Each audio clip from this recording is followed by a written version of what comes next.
What's up, YouTube world? It's your boy J Dub, the number one comment on YouTube, and I'm back with another review. Today, I will be reviewing. What am I reviewing? I'm doing videos all day. Married at First Sight. This is season 14, episode 6. And before I get started, for those who are new to my channel, I do detailed reviews on reality shows. I go into great detail, may not hit every single scene, but I get the most important parts, and I might even pick up a detail you may have missed.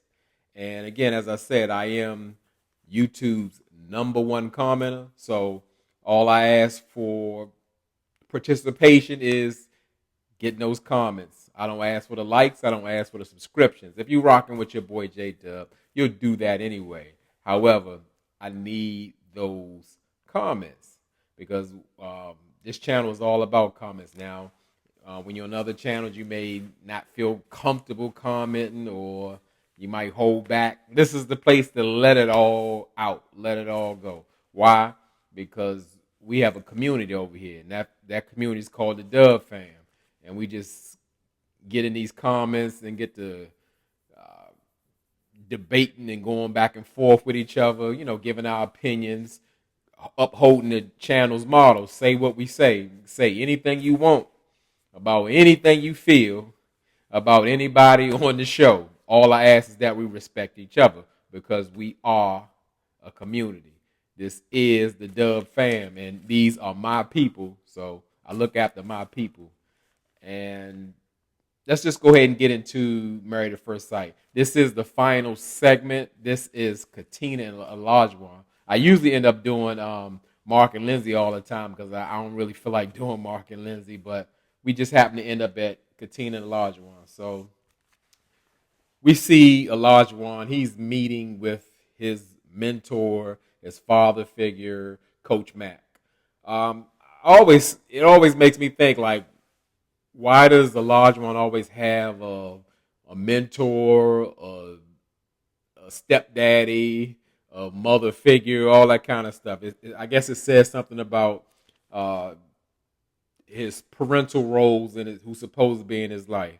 But he wants to talk to Coach Mack about, I guess, what he's going to do as far as decision day dealing with Katina. And Olajuwon said a real issue for him. When doesn't Olajuwon have an issue with Katina? But Olajuwon's new issue is that Katina she's still in school, and she has 2 years to go. And also, after she finishes her 2 years, she wants to go into, I guess, nursing for another year at least. And on this note, I'm going to say this. I'm kind of feeling what Olajuwon's saying. Now, that doesn't happen a lot at all, but I'm thinking everybody they're in different places in their lives, but it's like you're getting on this show to, I guess, being able to connect or dedicate your time or your life to your new spouse. Her being in school for another 3-4 years, I believe is going to complicate things. People do it all the time. But what's different about this situation is that you're meeting a stranger. You didn't work and build and grow with a certain person in a situation. You just you just meeting them. So now you have to make that sacrifice. You just met them. Now they have to be away from you or dedicating themselves to school if it's going to be serious, especially like going into nursing school. That's a serious thing. So I kind of understand what he's saying. But where I don't is just that Olajuwon always comes from a place of where it's all about him. It's all about him being selfish or being catered to. And that's the exact opposite of what you do in a marriage. But I could kind of understand that where he had an issue. And he also mentioned that he's not new to this issue because he dealt with the same issues with his ex. I guess he wanted to travel and she was locked down in school. And what confused me about that, because remember, Olajuwon was saying Isaac was running the program. He was running the streets, and he wasn't committed to anybody at all. So I'm like, where's this ex come from that he was so committed and that he couldn't share his life with her? Because you let Olajuwon tell for the past 5 years, he just been sacrificing and just focused on building his life and paying his house off and paying all his bills and paying his student loans, while Katina's just been funding it up and blowing her money. But yeah, I could see, I could see how that would be an issue. That's a normal thing. If like you're married and your spouse wants to progress, you want to be there to support, because that's one of their goals they want to achieve, and that's what you're supposed to do as a spouse: support their goals so they can do what they want, and they're going to, them achieving their goals is going to better everyone's life. So Olajuwon is just worried about how he's going to, what catering he's going to miss out on that he requires for Katina. So the next thing we see a meeting with Dumb and Dumber. They meeting on a park bench. And who is Dumb and Dumber? That's Olajuwon and I'm about to say Katina, but not Katina. That's Olajuwon and Lindsay. And did anybody notice how Olajuwon, when he went over to the bench, he was like limping real bad? I don't know if he got like a gym injury or something, but I really noticed how that limp. He just walking in pain. Maybe Katina hit him or they had an argument or something. I don't know. But Olajuwon and Lindsay, they kind of joke around and was saying like, yeah, we're really similar, and it's tough being the boss, but hey, somebody's got to do it. It's a lot of work and all that, because they do. They are both in marriages where they're running their spouses ragged, emotionally and verbally abusing them and taking them through hell and back. So yeah, it's a real thing. They are running the show, and they running a circus and all that going on. And Olajuwon asked Lindsay name the pros and cons of her marriage, and Lindsay's gonna make it sound like all positive and everything, but when she gets into her confessionals or talking to the right person, she's gonna really give you the spiel on it, or especially if she get mad. And Olajuwon explains to Lindsay that Mark is that kind of person who just seeks advice.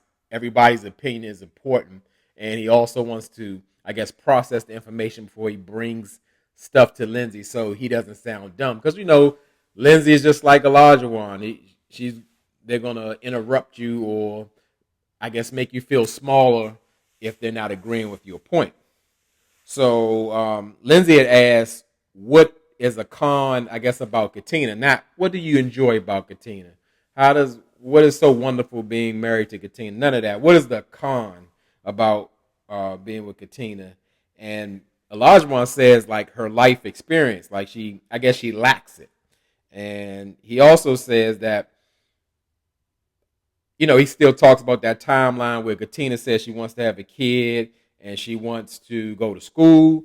And he's saying pretty much that's going to interfere with her cooking his hot meals, because everything that he demands is going to get put in the back burner if you got kids and got school going on. And Lindsay's like, yeah, I mean, really, is that serious? And then the large one, I guess he got his speech all the way back from dealing with Dr. Vivian. He said, I know it sounds stupid, but it's my life and that's the way I want it. He sounds stupid, even responding in that way. And Lindsay can't even understand. So you're saying like, oh, so she's gonna what, like stay at home and then cook your meals? She's like, no, she can work. That's fine. So, and then Lindsay's like, oh, so you want her to work and then you want her to go to work? Olajuwon ain't catching on, and he ain't trying to catch on. He don't even care. He want his demands met, and it's all about him. And he's pretty much just telling Lindsay that he doesn't believe Katina is going to be able to balance all those duties that she's going to have. And Olajuwon is pretty much saying like, I guess more could be getting done because Katina actually works from home. And I guess that's really been a thing with a pandemic. People have the misconception when people work from home, they're absolutely doing nothing. And Lindsay tried to explain to Olajuwon like, hey, it's a real thing. I work from home, and yeah, I'm not there playing around or cleaning up the house. I'm really working. Olajuwon said, no, Katina got plenty of time. She ain't doing nothing. So I wonder, do he really know something, or he's maybe exaggerating or not looking at it? But he don't have no credibility with me. So we see Olajuwon and Katina, they're meeting for dinner. And I don't know if I can really give him the credit for it, because I really can't, because the first thing I see is Married at First Sight champagne, and the room is filled with roses. Olajuwon has like a dozen roses in his hand. And this is the first time we've seen anything like that, like Olajuwon actually doing something nice or giving a romantic or kind gesture to Katina. Is always about what he wants. So Katina's happy. She feels, the romantic spark because her man laid all this good stuff out for her at the restaurant. He rented the restaurant out, put the champagne and the flowers together and all that. And no, he didn't. But she's just happy and feels special by that. So they just sitting and talking, and the conversation is really like fluff, and ain't nothing really going on or what they talking about. And we see Olajuwon, doing a low class move. He got a gondola, and he drinking from it. No, he ain't got no gondola. He got like a half carafe of wine, which he's supposed to pour in the glass and not drink directly out of. But I guess he's been sacrificing all these years, so I guess he never been to a decent restaurant. So he just sipping his wine right out there. Somebody should have told him something. And Olajuwon asked Katina, did she have any like lingering questions going forward before they go into decision day? And pretty much she was saying no. Katina ain't gonna really speak up so much. And Katina asked Olajuwon the same, and he was like, I don't really have no lingering questions. But since you brought it up, even though he brought it up, he was saying that he's concerned about her being able to balance, I guess, her goals and I guess her wifely duties. He didn't say her wifely duties, but that's what he meant. And Katina was pretty much saying like, well, I wouldn't have joined this process if I didn't believe I could pretty much have it all, like be a mother, be a wife, go to school, and all of that. And as she's talking, you can see Olajuwon, he's very rude and dismissive because he's like over talking Katina while she's trying to make a point, as well as like finishing her sentences, but not in a good way. Like a person so well, you know what they're going to say. He's like just putting words in her mouth, and I hate to see it. And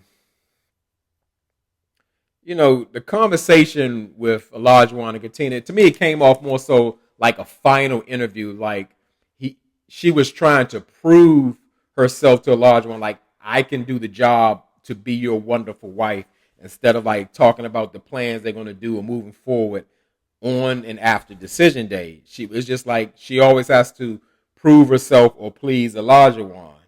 And Olajuwon, I guess he tried to give Katina some credit for like where his improvement at. He was like, yeah, you've turned me from a boy into a man. Oh, that's wonderful. You're a 30-year-old man now. Wonderful. Great. So we see the group, they are headed for their final get-together to play flag football. And I always think, like, can somebody tell me why Katina and Olajuwon have... somebody always needs to be chauffeuring them. First it was Mark and Lindsay. Now it's Mike and Jasmina. The only time, like I said, I had mentioned before in review, the only time I saw them together was the trip to Vermont. They were in a car by themselves driving. So I thought that was awkward and weird. I don't know what that's about. But getting to the flag football game, it was a pretty good atmosphere. Everybody was ready to go and be competitive. And Olajuwon, he was the captain of one team, and he chose Steve and Noy and, of course, Katina in the end by default. And as I said, everybody was out there competing. I mean, everybody was balling, including Noy and Katina and everybody else. And at one point, Katina just like clicked on a beast mode or something. She was getting busy out there on the field. She was doing it all. It wasn't an exaggeration. Like she was the MVP. She was actually chasing Jasmina and was supposed to grab her flag, but actually tackled her. I mean, it was like, man, she was going hard. But again, it was probably just to impress Olajuwon because, in his confessional, he's pleased. My wife, she's not into sports like that, but, I mean, she was just like the MVP out there. She just really did her thing, and he was so proud, Once again, Katina has done something that has made Olajuwon proud. So maybe he'll consider her on decision day or whatever. Uh, as far as the game, when it was over, after Mark the Shark hurt himself, or he just didn't caught a cramp because he didn't drink enough water, Steve, the moderator, pretty much asked the couples, like, what's going on with them and how's the marriage or whatever concerning like walking into decision day.